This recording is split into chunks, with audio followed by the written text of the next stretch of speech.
Hello guys, इस anime के तीसरे पार्ट में आप सबका वेलकम है। इससे पहले मैं आप लोगों को बता दूं, मैं इस एनीमे का पहला पार्ट और दूसरा पार्ट अपने चैनल पे अपलोड कर चुका हूं। अगर आप लोगों ने उस पार्ट को नहीं देखा तो आप जाकर देख सकते हैं, मैंने लिंक डिस्क्रिप्शन में दे दिया है। सैम क्वैंगकैंग को अपने घर में ड्रॉप करने के ठीक आधे घंटे बाद, जैसे की उसने बोला था, सीओए ली के पास पहुँचता है। ली का पूरा नाम ली रुओ बिंग होता है, जो डोंगहाई सिटी की एक स्टार इंटरप्रेन्योर होती है। इसकी फैमिली बैकग्राउंड काफी ज्यादा स्ट्रॉन्ग एंड कॉम्प्लिकेटेड है। रुओ का छोटा भाई का नाम वोंगजी होता है, जो अपने फैमिली बैकग्राउंड के पावर का यूज करके लोगों से कुछ भी करवा सकता है। अब हमें सैम को दिखाया जाता है, जिसे रुओ का आदमी रुओ के कैबिन में लेके आता है, जहां सैम रुओ से कहता है कि हम पहले भी मिल चुके हैं। जिस पर रुओ ज्यादा रिएक्ट ना करते हुए उसके हाथ में रखे पेपर के बारे में बताती है। ओब्वियसली रुओ को नहीं पता है कि वो और सैम पहले मिल चुके हैं। अब रुओ उसके बारे में इंफॉर्मेशन देते हुए कहती है, जैसे कि तुम्हारा नाम सैम है और तुमने इसी शहर से अकाउंट कोर्स में ग्रेजुएट किया है। इसके अलावा तुम्हारी माँ का नाम जेंग सियू और एक तुम्हारी छोटी बहन भी है जो हाई स्कूल में है, उसका नाम वोशिन है, और तुम्हारी एक छोटी सी रेस्टोरेंट है। सैम रुओ की तारीफ कहते हुए कहता है, वाह मिस रुओ, आप तो कमाल है, आपने सिर्फ एक ही फोन कॉल पे मेरी सारी डिटेल निकाल दी। रुओ उस पेपर के 2 टुकड़े करते हुए कहती है, जितना मैंने तुम्हारे बारे में जाना है, तुम कोई खास पर्सन हो नहीं, तो आखिरकार तुम्हें इस सीक्रेट पेट के बारे में कैसे पता। सैम रुओ के करीब आते हुए कहता है, भले इस पेपर में मेरे बारे में कुछ खास डिटेल नहीं लिखी हो, लेकिन मेरे पास कुछ खास एबिलिटी है, जिसकी वजह से मुझे चीजें के बारे में पहले ही से पता चल जाता है। लेकिन इससे ज्यादा इम्पोर्टेंट ये है कि अगर आपको उस बंदे के बारे में जानना है जो आपको चीट कर रहा है, उसके लिए आपको मुझे $10 मिलियन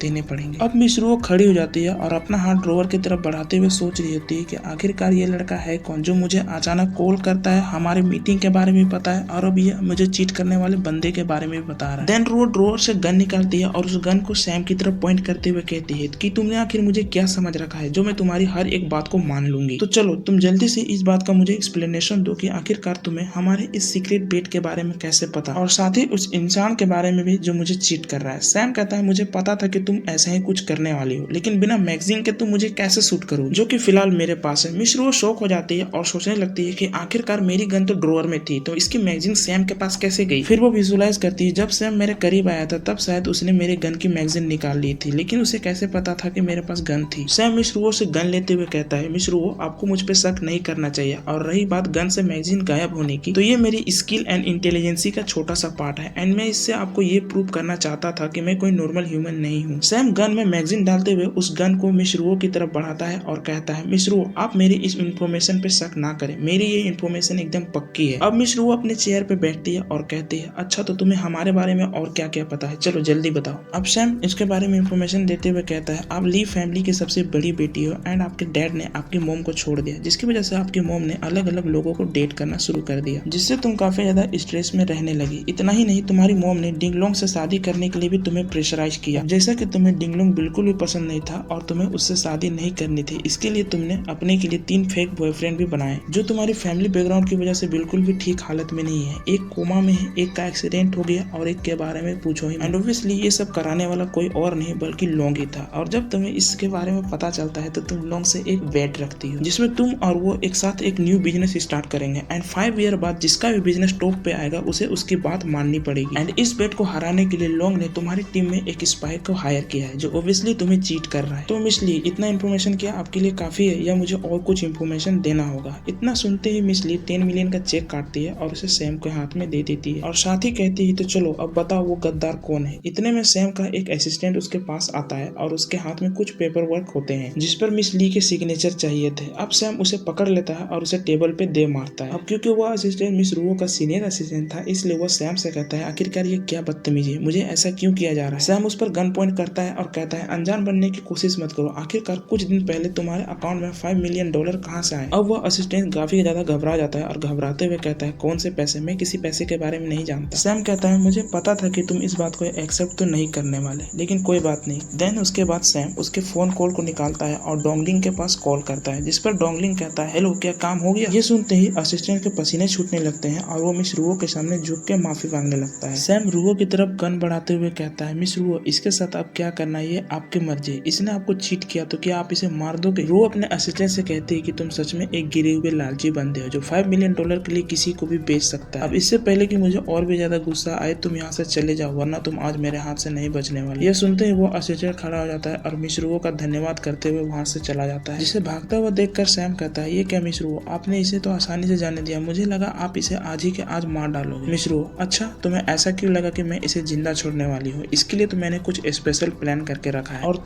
मुझे तो तुम पर भी भरोसा नहीं है। क्या पता डोंगलिंग का ये कोई नया प्लान हो जहाँ मैं तुम पर और भी ज्यादा भरोसा करूँ एंड बाद में तुम मुझे चीट करो। सैम, सच में तुम्हारा भरोसा जितना कोई आम बात नहीं है। इसके लिए मेरे पास एक प्लान है जहाँ तुम शायद मुझ पर भरोसा कर सकते, जहाँ मैं तुम्हारा फेक बॉयफ्रेंड बनने के लिए तैयार हूँ। अगर मैं डोंगलिंग का आदमी हूँगा तो डोंगलिंग मुझ पर एक भी अटैक नहीं करवाएगा। और अगर मैं तुम्हें चीट नहीं कर रहा तो कुछ दिनों के बाद जब डोंगलिंग को ये बात पता चलेगी तो वो खुद ही शायद तुमसे अपना रिश्ता तोड़ देगी। मिश्रो कहती है, लगता है तुम्हें मरने से डर नहीं लगता। अगर ये बात लोगों को पता चल गई कि हम दोनों रिलेशनशिप में है तो मेरी वजह से ना जाने तुम पर कितने सारे अटैक्स हो सकते हैं। सैम, मुझे मरने से डर नहीं लगता और जैसा कि मैंने तुम्हें पहले ही बता चुका हूँ, मुझे मारना कोई आम बात नहीं है। मिश्रो कहती है, ठीक है, आज से तुम मेरे फेक बॉयफ्रेंड। एंड वो दोनों एक कपल सेल्फी लेते हैं जिसे मिश्रो अपने सोशल मीडिया अकाउंट पे अपलोड करती है ताकि वो डोंगली और अन्य लोगों को ये पेटेंट कर सके कि सैम अब उसका न्यू बॉयफ्रेंड है। सो गाइस, एनीमे के इस पार्ट को मैं आज यहीं तक एक्सप्लेन कर रहा हूँ। अगर आपको इसका नेक्स्ट पार्ट देखना है तो आप मेरे चैनल को सब्सक्राइब कर सकते हैं। मैं इसका नेक्स्ट पार्ट जल्दी अपने चैनल पे अपलोड करूंगा।